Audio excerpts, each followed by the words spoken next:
We choose to go to the moon. We choose to go to the moon in this decade and do the other things, not because they are easy, but because they are hard. Because that goal will serve to organize and measure the best of our energies and skills. Because that challenge is one that we're willing to accept, one we are unwilling to postpone, and one we intend to win, and the others too.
About to turn blue. We're breathing again. Thanks a lot. Okay, Neil, we can see you coming down the ladder now. At the foot of the ladder, the 11-foot beds are only improved in the surface about 1 or 2 inches. I'm going to step off the limb now. That's one small step for man.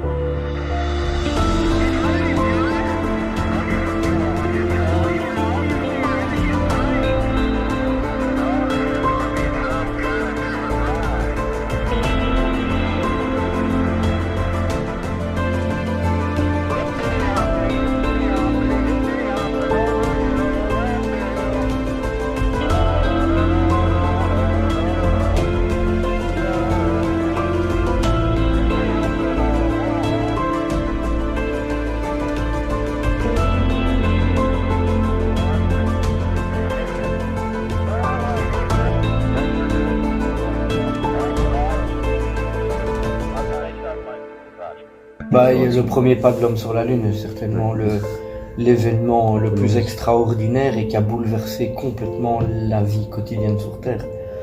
Comme je dis toujours, notre vie ne serait pas ce qu'elle est aujourd'hui si on n'avait jamais été sur la Lune. À tout niveau. Développement technologique extraordinaire, la miniaturisation, la robotique, l'informatique, tout découle de l'aventure lunaire en fait. Voilà, j'ai vu l'homme qui a marché sur la Lune, c'est fantastique.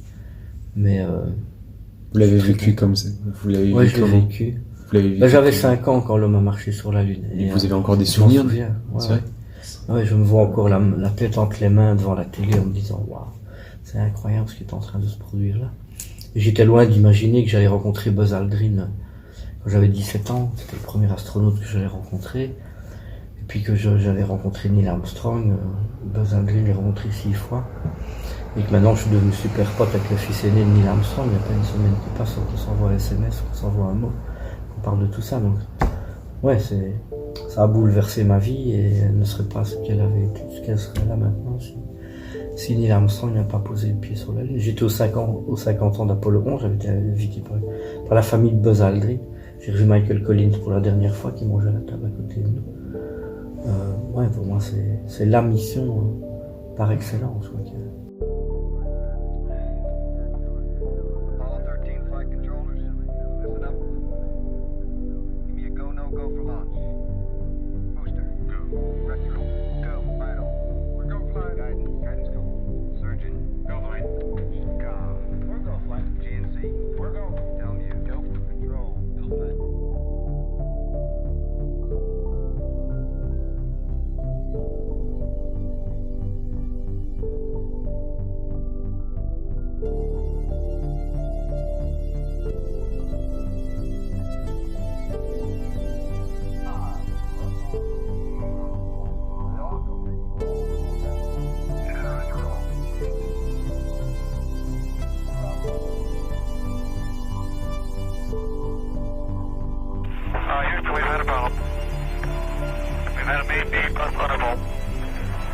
Roger, main B undervolt.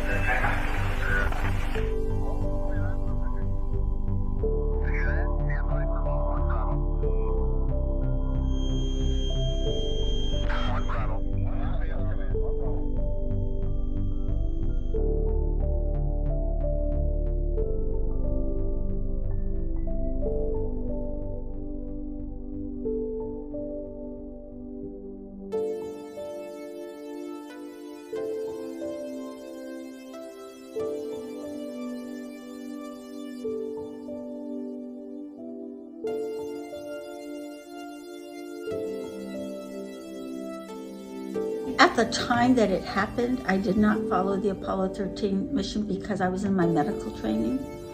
And I don't know if any of you have family members that are doctors, but certainly in the United States, during my medical training, I hardly ever got to watch TV, do anything. You were just so immersed in your medical training.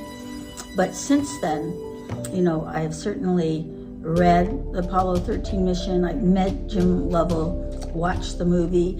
Ken Mattingly, who was taken off the flight because he was exposed to measles and was the person that was very instrumental in working with the crew and coming up with a lot of the procedures and then testing them in the simulator. He was my mentor in flying T-38s. So I had a lot of chance to look at it, and I think Apollo 13 was an example of NASA and human beings at their very best performance. The Skylab astronauts invited all the former prisoners of war to watch these 2 launches. 6, 5, 4, 3, 1, 0. And we have a liftoff. The Skylab lifting off the pad now, moving up. Skylab has cleared the tower. Houston is now controlling.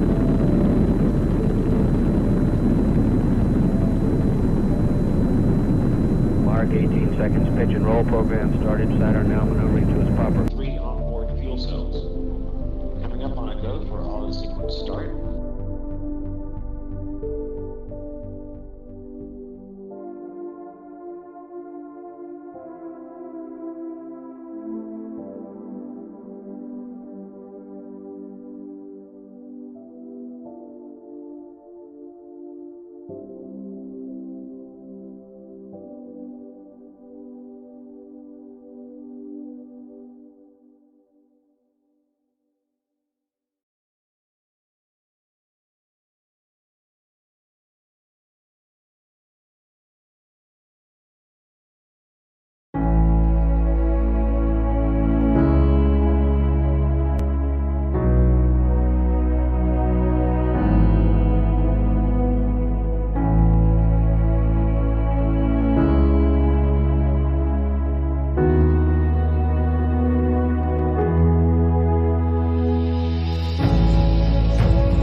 5, 4, 3, 2, 1.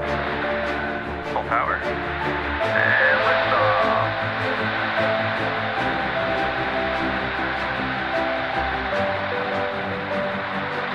Eagle's pitching downrange.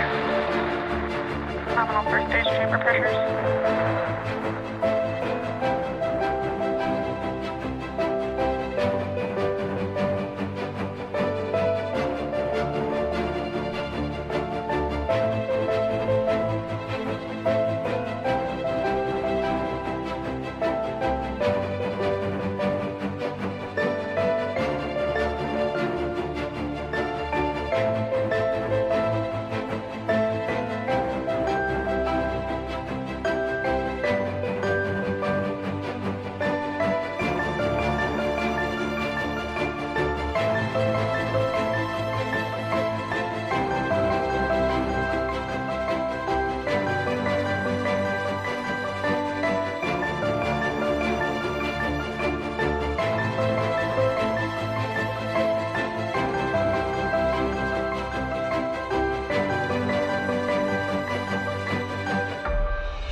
On connaît le gaillard, on pense que c'est de la folie, mais il est encore capable d'y arriver.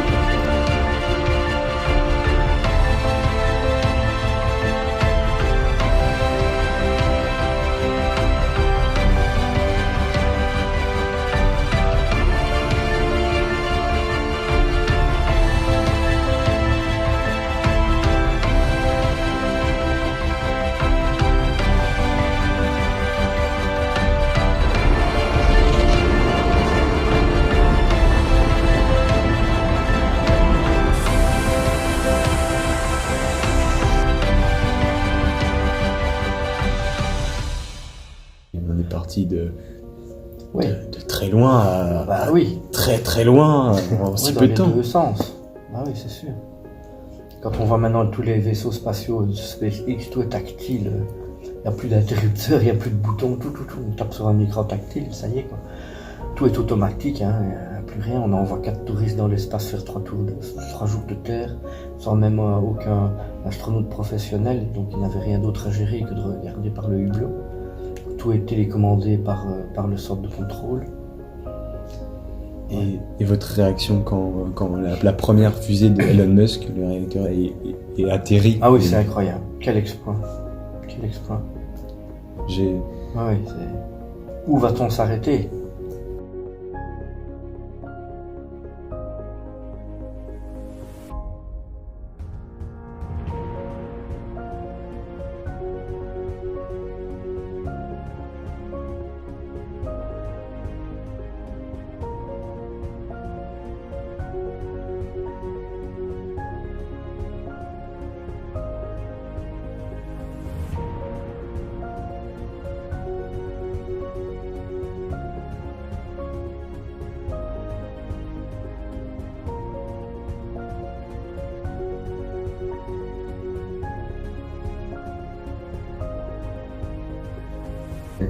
Je suis pas quelqu'un de pessimiste. J'en ai assez d'entendre dire que la planète va mal, que tout tourne mal. Non, la planète va mal parce qu'on lit les réseaux sociaux, parce que tout ça, ça n'existait pas avant. Mais quand tu penses bien, le monde, il était bien plus mal au Moyen-Âge, dans les périodes anciennes. On n'a jamais été aussi bien que maintenant, en fait. Ouais.